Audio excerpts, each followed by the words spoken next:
Assalamualaikum warahmatullahi wabarakatuh.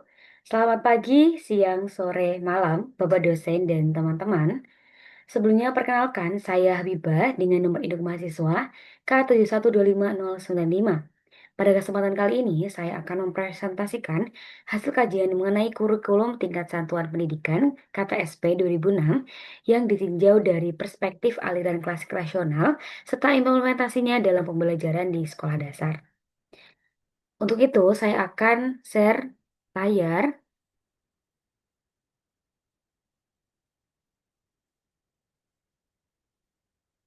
Berikut merupakan hasil pengerjaan tugas saya.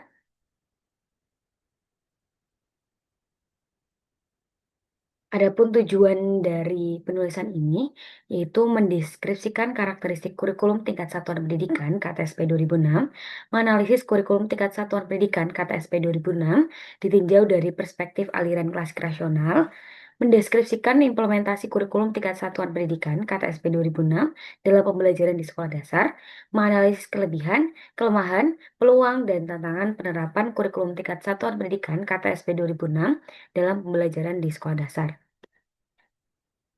Mengingat tulisan di sini lumayan panjang dan sulit untuk dipresentasikan, saya telah membuat PPT berupa poin-poin penjelasan.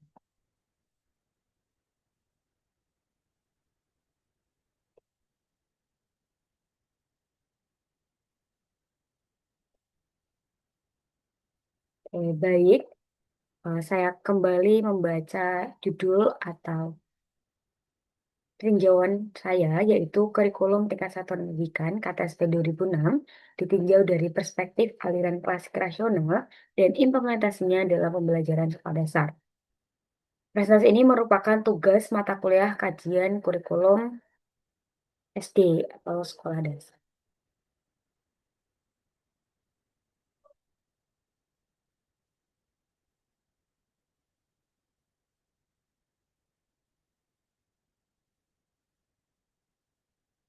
Oke, latar belakang. Kurikulum merupakan pedoman dalam penyelenggaraan pembelajaran. Dari perkembangan zaman dan kebutuhan masyarakat, kurikulum di Indonesia mengalami perubahan.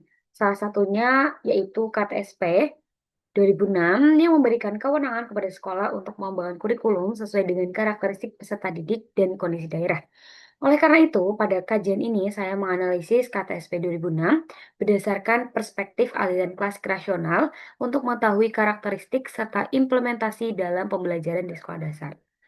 Selain latar belakang karena kurikulum seringkali berubah, KTSP merupakan kurikulum yang paling banyak saya gunakan ketika SD, yaitu ketika kelas 1, 3, 4, 5, 6.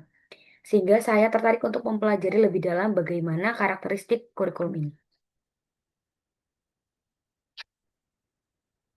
Oke, KTSP merupakan kurikulum operasional yang disusun dan dilaksanakan oleh masing-masing satuan pendidikan.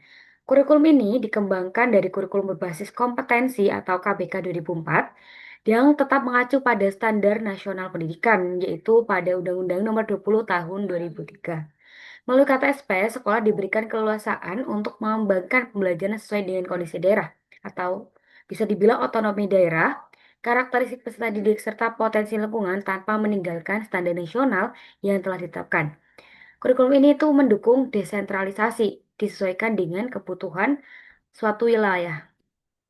Kayak selanjutnya, analisis KTSP berdasarkan aliran klasik rasional.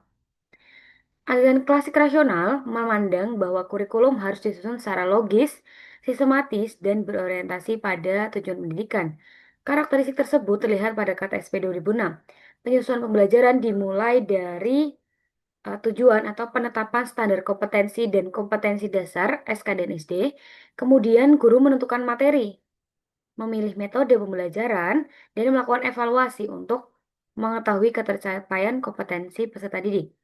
Dengan demikian, KTSP menunjukkan kesesuaian dengan aliran klasik rasional karena setiap komponen kurikulumnya saling berkaitan dalam mencapai tujuan pembelajaran, yaitu karakteristik sistematis disusun secara berurutan dari berkesinambungan.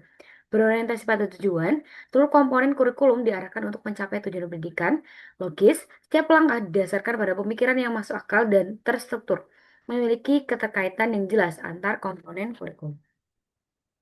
Selanjutnya, tokoh aliran klasik rasional. Yang pertama yaitu Ralph W. Taylor atau lebih dikenal sebagai Tyler. Merupakan tokoh aliran klasik rasional yang menekankan pentingnya tujuan pendidikan sebagai dasar pengembangan kurikulum.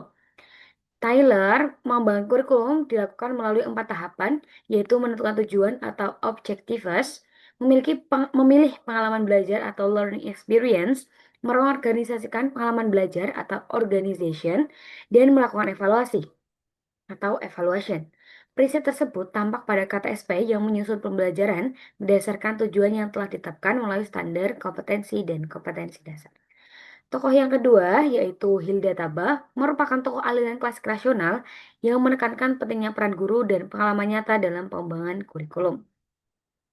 Berbeda dari tokoh yang lainnya, Hilda Taba ini tuh mengembangkan pendekatan induktif yaitu grassroots, di mana dari bawah ke atas. Hilda Taba mengembangkan pendekatan grassroots, guru memiliki peran penting dalam pengembangan kurikulum. Hal ini juga sesuai dengan kata SP karena guru diberikan kewenangan untuk menyusun silabus serta mengembangkan pembelajaran sesuai karakteristik peserta didik. Contoh implementasi KTSP di sekolah dasar. Dalam implementasinya, guru menyusun silabus dan RPP berdasarkan SK dan SD, standar kompetensi dan kompetensi dasar. Selanjutnya, pembelajaran dilaksanakan menggunakan metode disesuaikan dengan karakter peserta didik.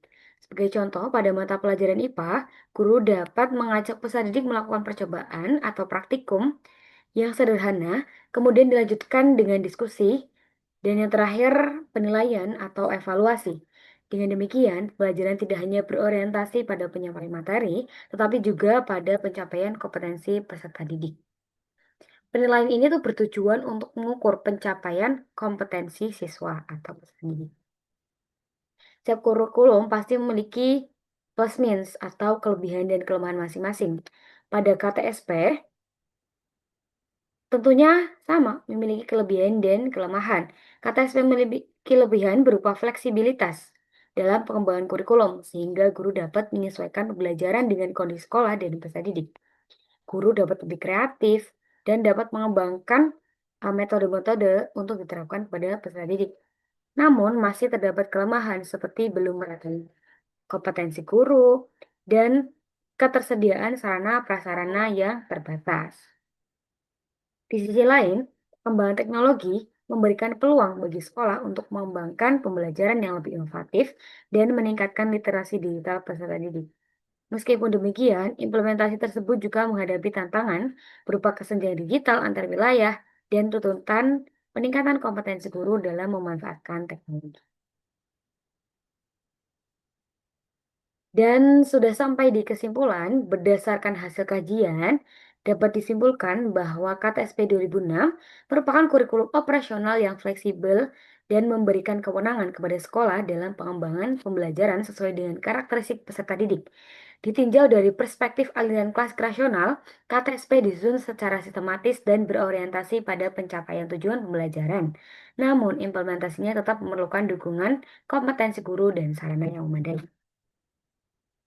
Oke, pemaparan saya sudah sampai di sini. Saya juga akan memberikan pandangan mengenai kurikulum yang sering berubah-ubah. Mungkin sudut pandang ketika saat ini dan sebelum saya mempelajari mata kuliah kajian kurikulum. Seperti yang kita tahu bahwa kurikulum di Indonesia itu seringkali berganti yang sesuai atau sesuai dengan pergantian Menteri Pendidikan gitu. Banyak yang tidak setuju atau kontrak, kenapa sering ganti, ini aja belum selesai dan lain sebagainya. Memang dalam kurikulum yang waktu singkat itu tidak langsung cepat dapat terlaksana atau tercapai, tapi memang membutuhkan waktu lama. Tapi perubahan kurikulum ini tuh sangat wajar karena kurikulum itu disesuaikan dengan perkembangan zaman dan kebutuhan yang ada di masyarakat. Sebenarnya kita tahu bahwa zaman dan perkembangan, terutama teknologi sekarang itu sangat cepat dan sangat canggih. Jadi setelah saya mempelajari kurikulum, kajian kurikulum, saya mengetahui bahwa perubahan kurikulum itu wajar dan penting, kayak harus ada perubahan karena kan dunia sering berubah. Kalau kita masih menggunakan kurikulum lama, bisa saja sudah tidak relevan dengan nanti di dunia nyata.